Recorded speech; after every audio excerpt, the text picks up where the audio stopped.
Over 86% of you are not subscribed, so if you haven't already, be sure to subscribe and hit the notification bell and set it to all, because if you don't, you won't get notified for all of my videos. We're trying to hit 600 subscribers so we can move on to the next Pretty Cure Let's Play. So without further ado, let's try to make this happen.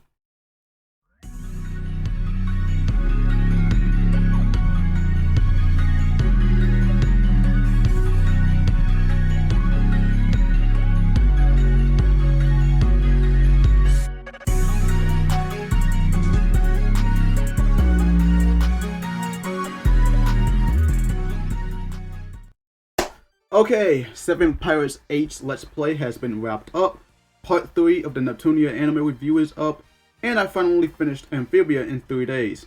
Also, I uploaded my reaction to the Anime House 6, so you can check that out on the card up top. But with all that out of the way, I can finally get back to this review. So, have you ever had that one friend or individual who would make a mistake and you told them not to do it again, but they end up doing it anyway again? I know I do. And in Happiness Charge, it's no different. You'll see once we get to the later episodes in today's video. Now, I've been continuing my major praise of Happiness Charge, as well as voicing out the problems with it. Now, I've been very critical about Blue in the last part, but I've also defended him from the bullshit that's been thrown at him. Still, I'm really glad Hime and Iona were able to forgive each other for their actions, and I really enjoyed the love train a lot. But with all that being said, we got a lot to unpack for these next 10 episodes. Goki Genyo everyone, the Starlight Let's Player is here, and this is part 4 of the Happiness Charge Pretty Cure review.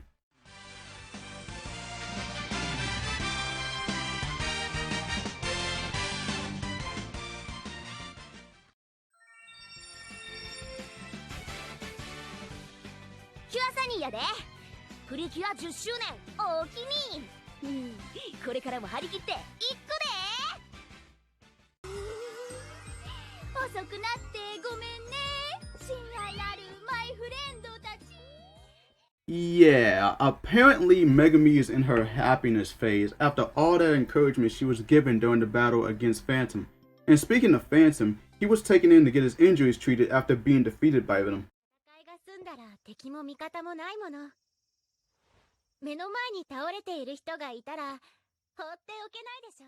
Yuko does have a point there, but is she forgetting that this is the same man who captured a whole bunch of Pretty Cure? Hell, everyone else feels uneasy about keeping a Pretty Cure hunter in their embassy to recover from his injuries.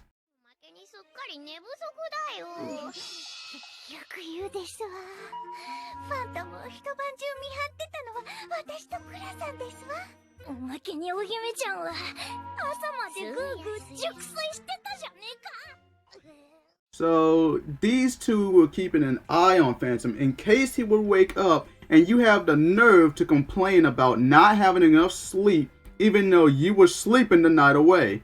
Yeah, I think Ribbon and Glasun have more rights to complain than you, Hime. So Yuko insists on taking care of Phantom, and after hearing that Phantom's being held captive, Queen Mirage sends Orzki to rescue him. Iona insists that she, Megumi, and Hime will protect Yuko from the shadows.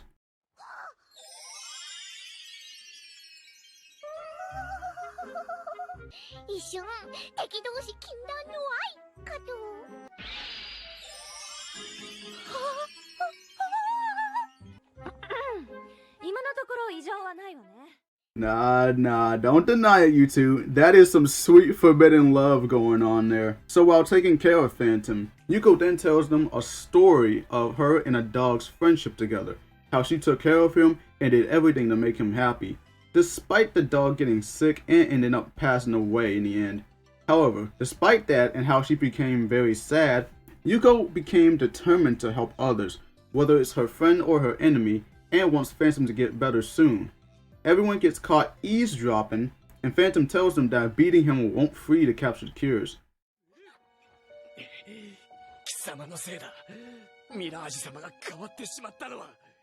I couldn't have said it better there, Phantom. Couldn't have said it better. So after hearing that Orzki is up to no good again, Lovely Princess and Fortune head off to fight against him and the MOTW. Blue asks Phantom to tell Mirage that he'll see her soon. This angers Phantom as he gets ready to fire a second attack. Yuko stops him in time, and she then encourages him to go back to Mirage. And as Phantom thanked Yuko, a warm fire sparked inside her, which gave her more confidence. So she starts singing her song while on her way to the battlefield. And the four of them uses their happiness Big Bang attack to defeat the Psyarch.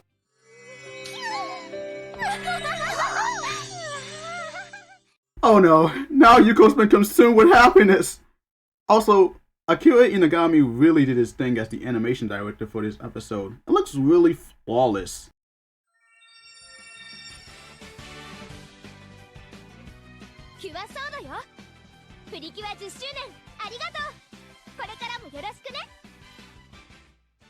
They were curious about what other powers the shining make dresser have, and they were also awestruck by Iona's smile.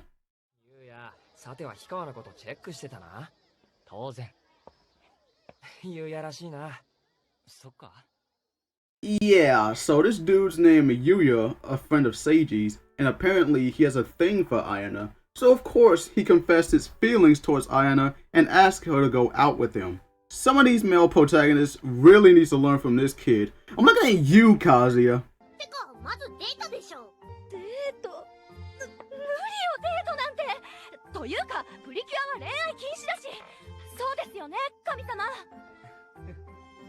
I know Blue's rule is understandable, but I say this is the healthiest way to start a relationship. Despite Iona getting roped into a date with Yuya, the two were having a good time at the zoo. Yuya felt relieved after seeing Iona smile, feeling guilty for pushing his feelings onto her a bit too quickly. Iona went to go get some drinks, and of course Namakelda appears, and he turns Yuya into a Psyarch. And can I just say real quick that I really love the atmosphere and great colors being put into this episode. It really adds a nice touch to it, indicating that things are going to get intense here. The girls were struggling against the Psyarch, but after the encouragement she was given by her friends, Fortune declares that she'll protect Yuya, knowing that she still doesn't understand true love and dating. This causes the shining make dresser to respond to Fortune's feelings.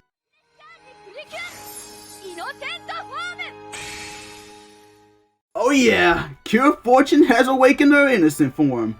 After vowing that she'll protect everyone's feelings, she makes quick work of the Psyarch, and with the help of lovely Princess and Honey, Fortune uses her new attack, Emerald Illusion, trapping the Psyarch into the Emerald, giving them the chance to finish it off with the happiness charged Big Bang. Afterwards, Yuya apologizes for pushing his feelings onto Iona and decides to wait until that time comes.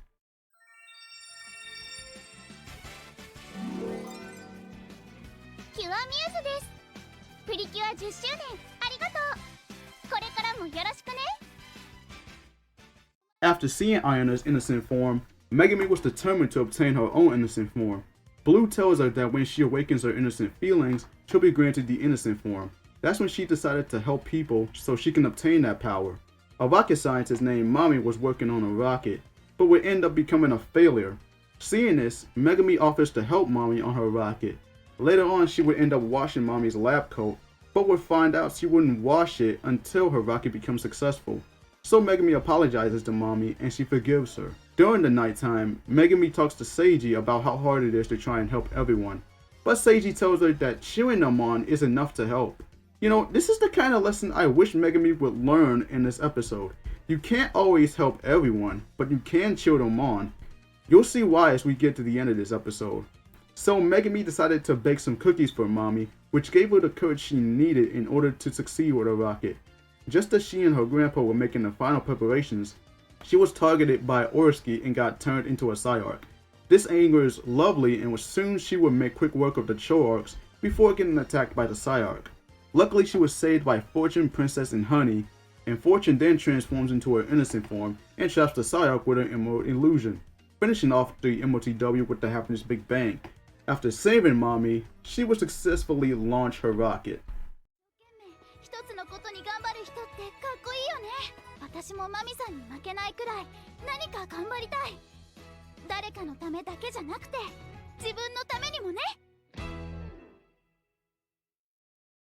That wasn't the main lesson in this episode, Megumi. This will be the last episode to have a celebratory message from the previous cures. We started off with Cure Black, and now it's time to end it off with her partner. Take it away, Cure White.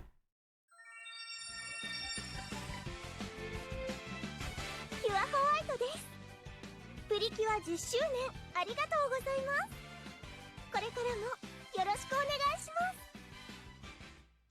Everyone in school is preparing for the school festival, with this being Hime's first time participating in one.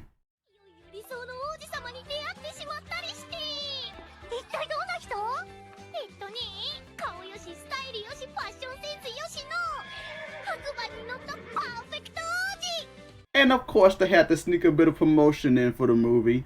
And I will admit, it's possible in the Blue Sky Kingdom, but not in Megumi's world. Hime tries to help out with the school decorations, however, she seems to have trouble trying to help with the front gate. So she asks Iona if there's anything to help with, as she wants to be the center of the school festival. Iona decides to read Hime's fortune, and it turns out to be good luck. But that wasn't enough for Hime, as she began to feel jealous about not being able to help with the festival. That's when she runs into the school council president, and he asks Hime to help with the posters. Afterwards, she asks him why he's putting up posters that way. He explains that he loves seeing everyone helping out with the festival.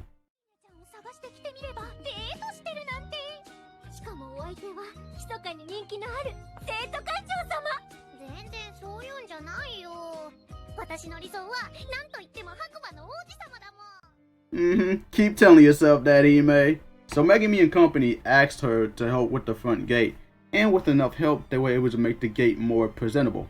The next day, everyone is having a good time at the festival, and Hime invites the school council president to their tea party. However, he was targeted by Namakilder and got turned into a Psyarch. Determined to protect both the student president and the front gate, Hime transforms into Cure Princess. Also, before I continue, was it really necessary to have 3 animation directors for this episode? Haven't you learned from the last episode back in part 3 when there was too many chefs in the kitchen? Either way, this episode really showed Princess's growth throughout the show. Not only standing on her own against the Psyarch, but even her Princess Ball has gotten stronger. So Lovely, Honey, and Fortune arrives in time to back up Princess, dealing with the army of Choarchs. However, they will all struggle against the Psyarch. But Princess vows to protect the gate that everyone worked hard on. This would awaken her innocent feelings and grant her the power to transform into her innocent form.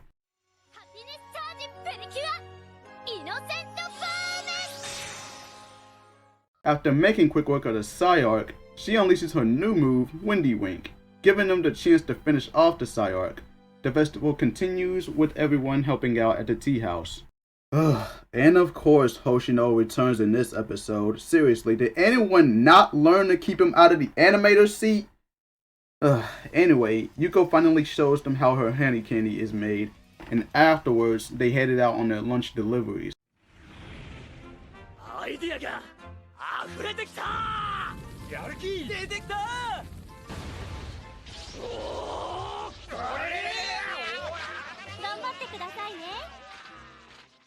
Jesus Christ, they're moving faster than Sonic. And damn, even the models enjoy their Mori cuisine. During their lunch deliveries, the girls come across an old lady named Mitsuya and... I know Yuko's the sweetest cure in history, but any person in her shoes would feel some type of way after being yelled at like that. I'm surprised at how well she even handled it. And poor Hime, the girl just can't catch a break. So while on her way back, Yuko talks about how much she enjoys seeing people happy from the lunches she delivers. The next day, Mitsuya ordered another lunch, and as she was waiting for them to deliver her lunch, Hoshiwa appears and turns her into a Psyarch. So the girls try to stop it, but the Psyarch ended up dropping Lovely, Princess, and Fortune at the same time. However, Honey shields the 3 from the attack, and after singing her Rice song, Cure Honey would be the 3rd one to obtain her innocent form.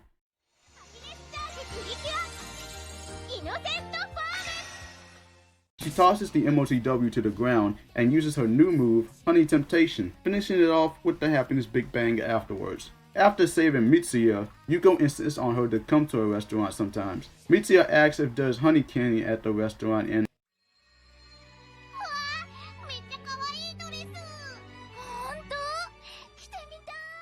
yeah, that pre-card is going to be very useful in the movie and the next episode. But yeah, Mitsuya ends up enjoying her lunch at the restaurant.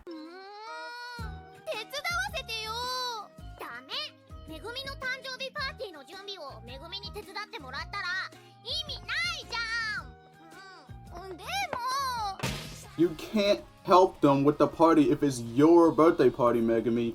How the hell does someone set up their own birthday party? What kind of weird shit is that? We just started this episode and already I'm complaining.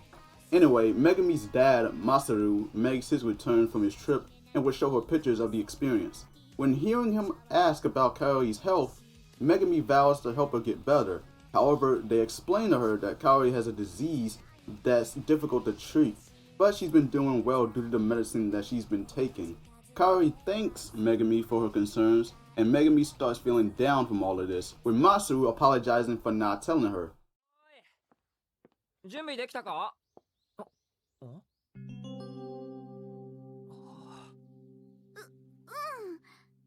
Oh, he's definitely smitten with Megumi. That blush does not lie. And damn, that is a lot of people there. So, as the party got started, Megumi was still feeling down from last night.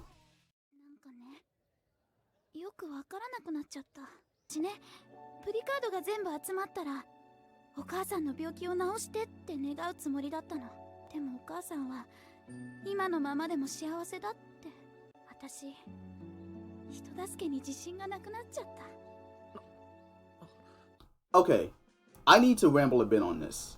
Every show has its main protag, and while some shows have their protags being the same as they turn out to be the whole way through, some have moments where their protags either lose their confidence or have hit their lowest point. Let's take One Piece for example. Luffy is a happy-go-lucky pirate who may be dumb, but can hold his own against his foes. However, he has hit his lowest point. During the Sabaody Archipelago arc, he wasn't able to protect his crew at the paws of Bartholomew Kuma. This made Luffy break down in tears. But the biggest loss he took was the loss of his older brother Ace, as he sacrificed himself to save Luffy from Akainu's attack. This was where he was really at his lowest, so much so that he would have given up on his dream to become the Pirate King if Jinbei wasn't there by his side to help him. Sailor Moon is also a good example as well. Usagi may be a sweet-loving, video game-playing crybaby, but even she has experienced the loss of confidence when she saw her friends being killed one by one at the hands of the DD girls when they were trying to help get her to the Dark Kingdom to defeat Queen Beryl. These protags have experienced the lowest points, but in many different ways.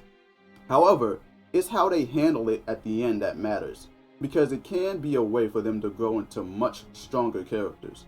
Megumi losing her confidence due to not being able to help her mom doesn't compare to the examples that I've presented, but it is the starting point of her not only growing more as a character, but to become even stronger than she was before. And I do admire Seiji and Blue being the ones to help her gain that confidence back.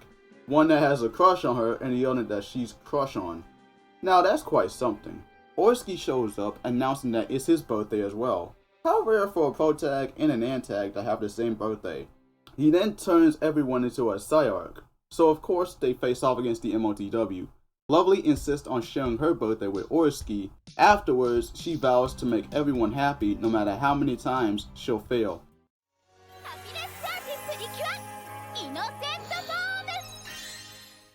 This causes her to awaken her innocent form, becoming the last member to achieve her innocent form, unleashing her new move, the Lovely Powerful Kiss, which is my #1 favorite move in Happiness Charge. They finish off the MOTW and Lovely once again asks Orsky to celebrate their birthdays together, even though that gloriously failed the first time.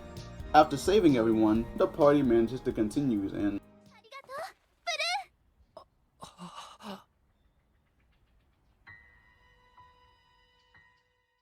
oh, poor Seiji, that really gotta sting a bit there. Now, I've already covered episode 37 in my Pretty Good Halloween episodes review, so give it a watch after this part. But to recap the second half very quickly, Orsky appears and summons a Psyarch in the shape of a pumpkin. The girls defeated said Psyarch and was close to defeating Orsky, but he was saved in the nick of time by an evil woman who turns out to be Fortune's older sister. So it turns out that Mirage actually manipulated her and turned her into Dark Tender. So they tried to fight against her but stood no chance even with the help of Blue. Good going there, Blue. Lovely tries to make Mirage understand that Blue still treasures her, which triggers a memory to appear in Tender's head. However, that didn't last long as Mirage uses her powers to manipulate Tender once again, and all four of them, even in their innocent forms, were on the verge of defeat. So just when Fortune was going to get hit by Tender's attack, Lovely shielded her from the blast. Seeing this triggers more memories in her head, as well as Fortune saying she doesn't really want to fight. Tender was able to regain her heart, only for Mirage to try and control her again. However, the girls managed to obtain a new power, giving them the ability to use my all-time favorite group attack. Seriously, it sounds so beautiful.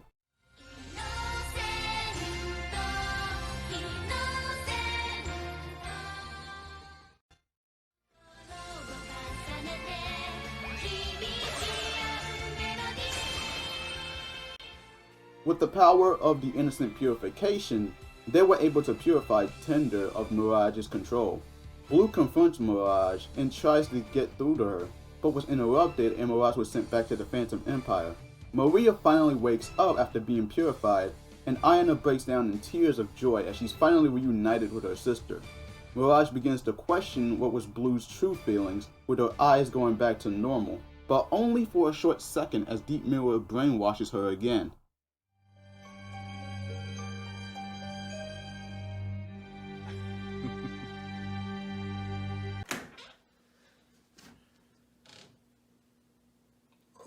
Who the fuck are you? Maria's now back in action as Cure Tender making quick work of 3 Psyarchs. Seriously, you 4 need to step up your game now that you have your innocent forms.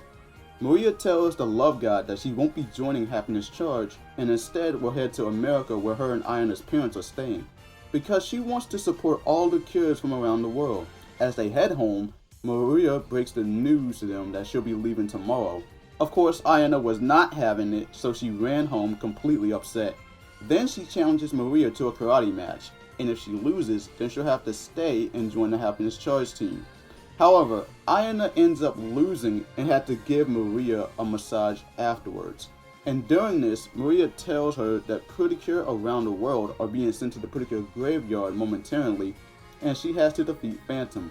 Iona goes with Maria to see her off, but unfortunately a Psyarch appears, and Iona transforms into Cure Fortune to deal with the MOTW herself. She then uses her Amitsu Komachi form to make quick work of the Psyarchs. The rest of the team finally shows up and transforms into their innocent forms, slowing down the Psyarch with their attacks before finishing it off with the innocent purification. Seeing this, Maria says her goodbye to Iona and heads off, leaving the city in Iona's hands.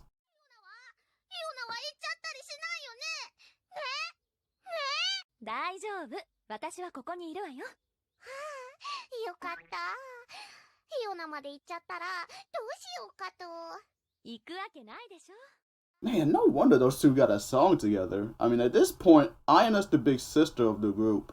Hime rushes to get ready before Megumi, Yuko, and Iona show up. During Pretty Cure Weekly, Mio announces that the misfortune around the world has been in a major decline. This angers Mirage, and she prepares to get rid of the Orsky trio and defeat the Happiness Charge team herself. However, Deep Mirror suggests that they should be given one final chance to destroy the Happiness Charge team, with Phantom Villain very concerned about Mirage. I love how this episode highlights each of the 4 cures. Hime has gotten closer to Megumi's friends. She was very shy back in episode 8, but as time went on, she's grown very fond of them. Megumi's taken her studies very seriously when she only cared about being a pretty cure back in episode 12.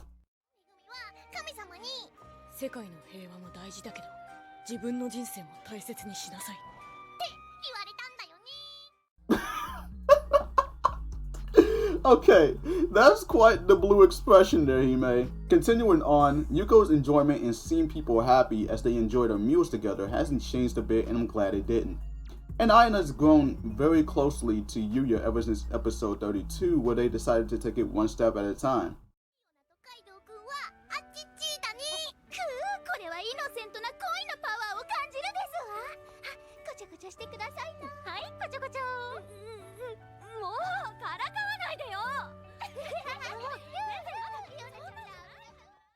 Right, sure it ain't like that, Iona. Keep telling yourself that. Anyway, Hime starts to feel bored due to the holidays. However, Megumi, Yuko, Iona, and Glassan show up, and everyone decides to have a picnic together. Orski announces that they should attack the entire city at once, and so they launched an all-out Psyarch invasion. So of course the Happiness Charge team fights against this army of Psyarchs. And hold the fucking phone, did they really added a brief panty shot there? I swear, the animation director is wild for that. Either way, this fight was really amazing. It's clear that they've surpassed the Psyarchs in strength and speed. Not even the Giga Psyarch was a match for them. Seriously, Lovely literally went into space and launched a giant heart stamp attack onto the giant Psyarch. This makes the trio question how they've gotten stronger. So with no options left, the trio combined all the Psyarchs to create an even bigger Psyarch, launching a powerful blast, only for it to be stopped by Ribbon and Glasan. What? So of course they used the Innocent Purification to finish off the MOTW. Now that the Orski trio wasted their final chance, Mirage decides to step in with Phantom by her side. Now this has been quite a ride throughout these 10 episodes, and they've really showcased the growth that the main four has gone through. I'm glad Iona was able to reunite with her sister again, despite them saying their farewells in episode 39. With that being said, it's safe to say that Iona's story has really been wrapped up at this point. And I do admire the fact that she doesn't understand true love, but is slowly starting to understand. Now as for Hime's story, we'll have to wait a bit later for that. Still, that doesn't mean I can't acknowledge Hime's rapid growth and character development throughout these episodes. She still has her funny moments, but she's grown out of that selfish phase, mostly. And she's gotten used to being around everyone at school as time went on. There's really not much changed about Yuko other than her having somewhat of a crush on Phantom. She's still the same person to this day, and it's okay because I feel that there's no need for that, as she's just as amazing as she is now. And as for Megumi, I do wish she understand the real lesson in episode 33. You can't help everyone around you, especially those who probably don't need it, but like I said in episode 36, Megumi losing her confidence and helping others due to not helping the one who's been inspiring her, that being her mom, really became the starting point of her not only growing even more as a character, but to become even stronger than she was before. She has acknowledged her insecurities and was able to learn from them to become even better as a person while not changing the way she is. And we haven't even gotten to the best Pretty Cure fight in history yet.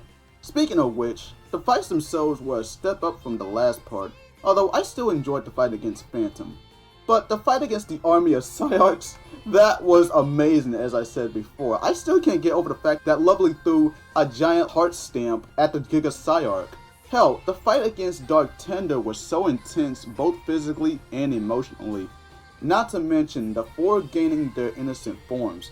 And I admire the way it's been done. Every Cure in the team each revealing their true feelings to obtain said form in their own episodes was really cool. I also like how they can fight individually in these forms without having to rely on using them only for a final attack. And speaking of which, Innocent Purification is hands down one of the best Pretty Cure attacks ever, so don't at me. The build up, the song, the execution, just everything about it hit every note right. These episodes were amazing. I really enjoyed them a lot, but we're not done just yet. We still have 9 episodes left, so stay tuned for the final part of the Happiness Charge Pretty Cure review. For now, I'm going to continue watching The Owl House, because I'm really starting to enjoy that show. And when I come back, I'll do part 4 of the Neptunia anime review, as well as part 1 of my blind review of Sugar Sugar Rune. My apologies for this part being late. Laziness really kicked in, and I also had a few audio issues that was really fixed at the end. But I can tell you this, the final part will be in December because I really want to take the whole month of November off to finally catch up to One Piece.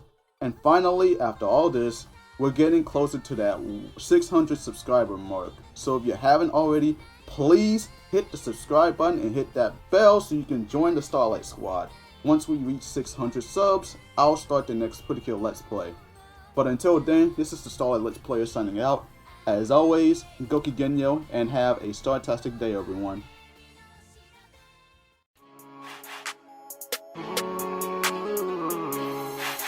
Yeah. I knew I would fulfill my dream, yeah. They knew I started from the bottom, now I made it, yeah. The possibilities are endless, yeah, I say, yeah. I got the roots and I got everything I need, yeah. And now I'm chilling with a pretty gentle lady, yeah. She got a kinda gentle personality, yeah. She got them curvy hips and a booty for booty, yeah.